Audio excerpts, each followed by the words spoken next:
नमस्ते स्टूडेंट, स्वागत है आपका हमारे चैनल में। तो आज हम पढ़ेंगे क्लास 9 की मैथ्स, जिसकी एनसीईआरटी का हम चैप्टर नंबर 6, जिसका नाम है रेखाएं और कोण। इसका हम इस वीडियो में बेसिक पार्ट कवर करेंगे। अगर आप बेसिक पार्ट नहीं देखते हो तो आगे की प्रश्नमाला आपको समझ में नहीं आएगी, इसलिए आप बेसिक पार्ट को ज़रूर देखना है। और 90% ऐसे बच्चे हैं जो कि हमारे चैनल को सब्सक्राइब नहीं कर रखा है उन्होंने, और हमारी वीडियोज़ को देखते हैं। तो आपको सब्सक्राइब करने के कोई भी पैसे नहीं लगते हैं, ना ही आपको कोई चार्जेस देना पड़ता है। ये बिल्कुल फ्री है। सब्सक्राइब करने से आपको हमारे चैनल के नोटिफिकेशन बराबर मिल जाएंगे, आपको सारी वीडियोस के नोटिफिकेशन मिल जाएंगे, ताकि आप अपनी पढ़ाई सुचारू रूप से चालू रख सकते हैं। तो इसलिए चैनल को सब्सक्राइब जरूर कर देना और इस वीडियो को भी लाइक कर देना।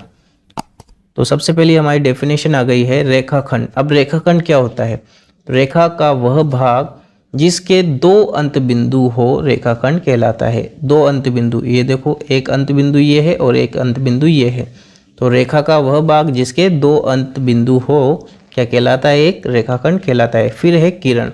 रेखा का वह भाग जिस पर एक अंत बिंदु हो किरण कहलाती है। ये देखो, इसका एक ही है ना अंत बिंदु, इसी को क्या बोलेंगे? किरण कहेंगे। अंत बिंदु एक हो और आगे किसका निशान हो? तीर का, तो ये क्या कहलाएगी? किरण कहलाएगी। अगली है संरेख बिंदु। संरेख बिंदु क्या होते हैं? यदि 3 या 3 से अधिक बिंदु एक ही रेखा पर स्थित हो तो वह संरेख बिंदु कहलाते हैं। यानी कि एक ही रेखा पर अगर बिंदु स्थित हो तो वो कौन से बिंदु कहलाएंगे? संरेख बिंदु कहलाएंगे। फिर है असंरेख बिंदु, यानी कि इसका विपरीत हो जाएगा। वह बिंदु जो एक ही रेखा पर स्थित न हो उसे असंरेख बिंदु कहते हैं। जैसे कि एक बिंदु हमें यहाँ मिल गया, एक यहाँ मिल गया, एक यहाँ मिल गया। अब देखो, ये बिल्कुल सीधी रेखा में नहीं आ सकते ना, नहीं आ सकते ना, इसलिए ये क्या हो जाएगी? असंरेख। और संरेख कौन सी?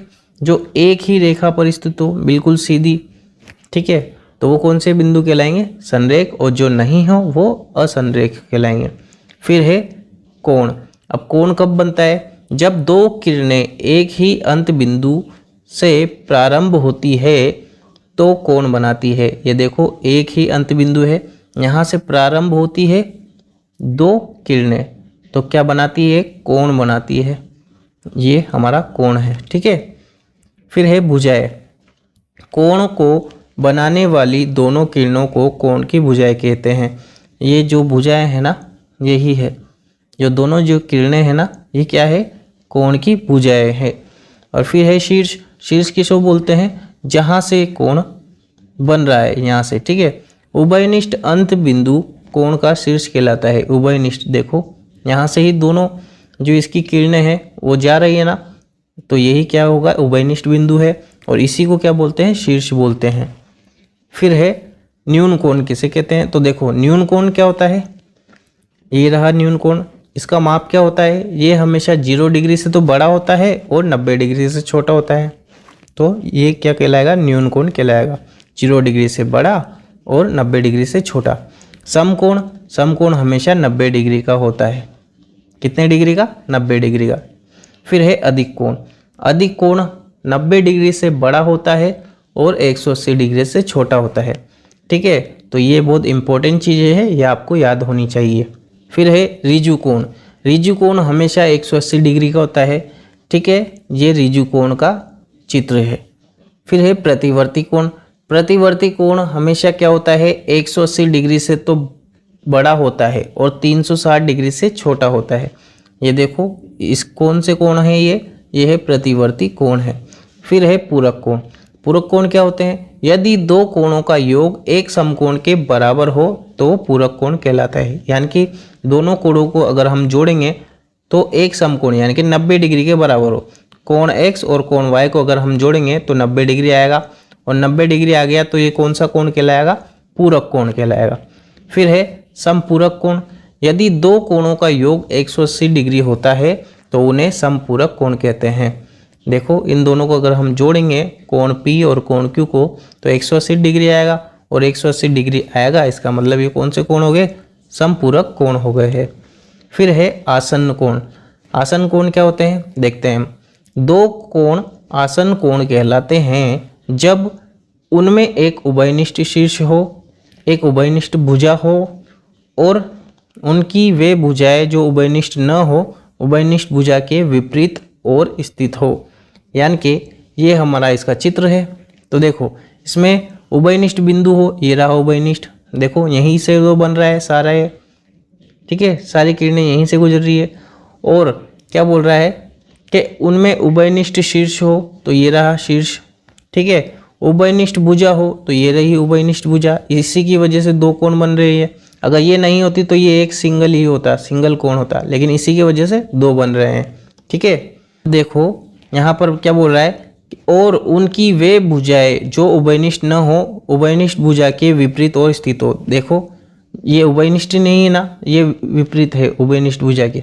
उभयनिष्ठ भुजा यहाँ है तो ये भुजा यहाँ पर है, विपरीत में है। उभयनिष्ठ भुजा यहाँ है तो दूसरी भुजा कहाँ पर है, यहाँ पर, ये भी विपरीत में है। फिर है रैखिक युग्म।